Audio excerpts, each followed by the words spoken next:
Magnificat, Magnificat, Magnificat anima mea, Dominum Magnificat, Magnificat, Magnificat anima mea.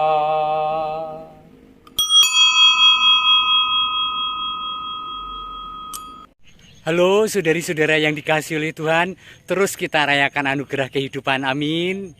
Ini sebenarnya sungguh sudah sangat sore, jam 6 kurang 10 menit, sudah sangat surup. Tetapi saya menyempatkan diri untuk tetap bersepeda nanti sampai jam 7 atau setengah 8, karena hari ini saya belum olahraga. Tadi seharian pertemuan Romo-Romo di Sukoharjo, Romo-Romo Projo, pas duluran. Sangat ngangenke peristiwa itu, sehingga kami berlama-lama di sana untuk rapat dan kemudian makan siang dan ngobrol. Rasanya pada pingin tidak pulang karena lama tidak ketemu. Nah, sekarang saya keluar sudah sangat terlambat karena tadi juga terus istirahat sebentar dan bangun sudah jam 5 lebih. Saya buru-buru untuk jalan. Mumpung masih terang, sebenarnya saya ingin mengajak Anda ke Danau Waduk Tandon yang juga berbulan-bulan tidak saya kunjungi, tetapi saya khawatir bahwa kemudian sudah tidak ada sinar. Kalau ini sekarang kelihatan terang karena memang jenis kameranya ya. Saya tidak pernah, banyak orang bertanya, pakai kamera apa Romo? Saya pakai handphone, ini adalah pekerjaan handphone semua. Saya tidak dibantu oleh kamera. Lalu juga orang bertanya, itu editingnya di laptop Romo? Enggak, editingnya juga langsung di handphone. Jadi ini sangat praktis. Dan rasaku juga sudah terbantu untuk menjadi media komunikasi antara saya dengan Anda semua. Nah, saya di tepian sawah ini, saya senang sekali.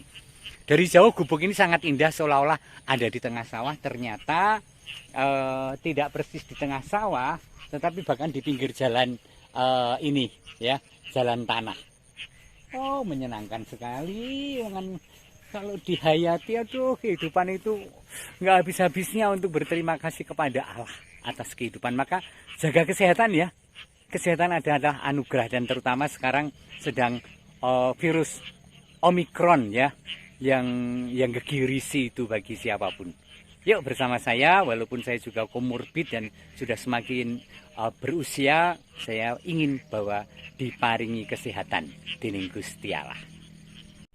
Nah, saudari-saudara, firman Tuhan hari ini sangat menarik bagi saya untuk kemudian bisa kita mendiskusikannya di YouTube, yaitu dari Injil Markus bab 7 ayat 14 sampai 23 begini. Pada suatu hari, Yesus memanggil orang banyak dan berkata kepada mereka, "Dengarkanlah aku dan camkanlah ini. Apapun dari luar yang masuk ke dalam seseorang tidak dapat menajiskan dia. Tetapi apa yang keluar dari seseorang, itulah yang menajiskan dia. Barang siapa bertelinga, hendaklah ia mendengar." Sesudah itu, Yesus masuk ke sebuah rumah untuk menyingkir dari orang banyak.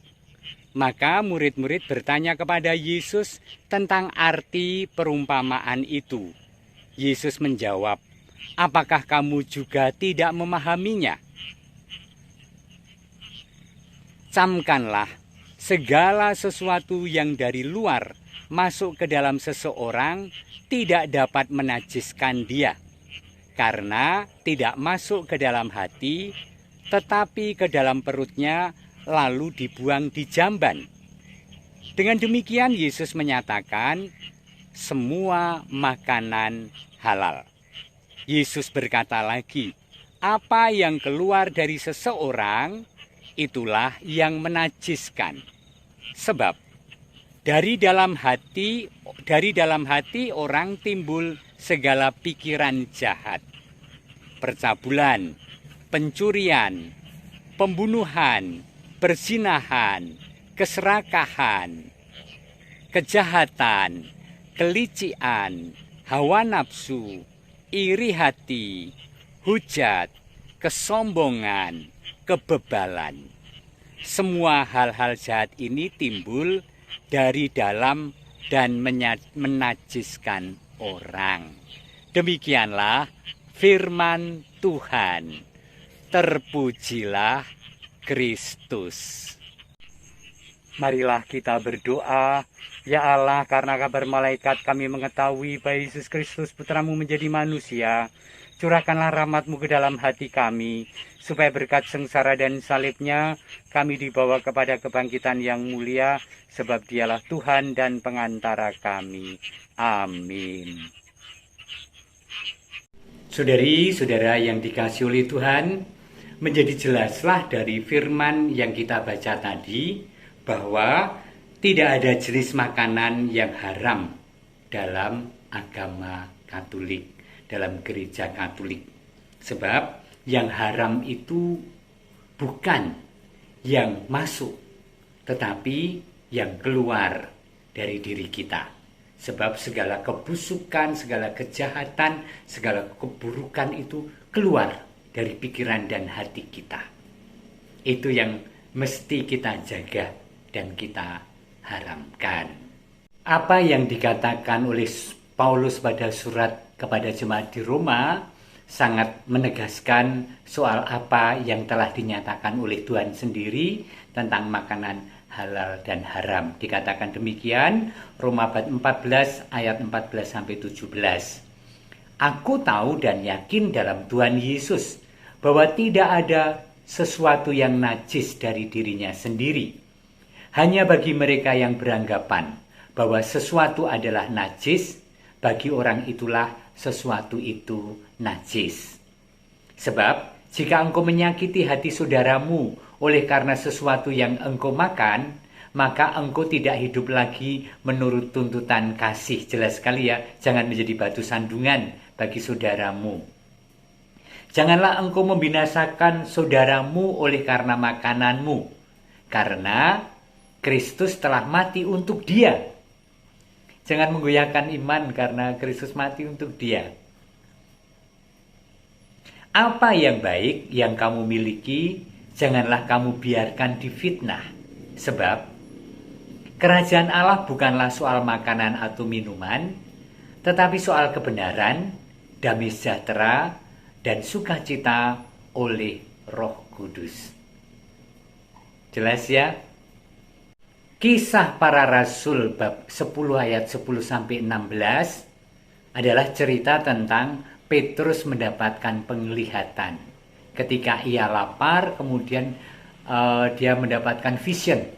Dari surga turun makanan-makanan yang ditawarkan. Dan kemudian ada suara dari langit yang mengatakan, bangunlah hai Petrus, sembelihlah dan makanlah. Tetapi Petrus menjawab, tidak Tuhan, tidak. Sebab aku belum pernah makan sesuatu yang haram dan tidak tahir.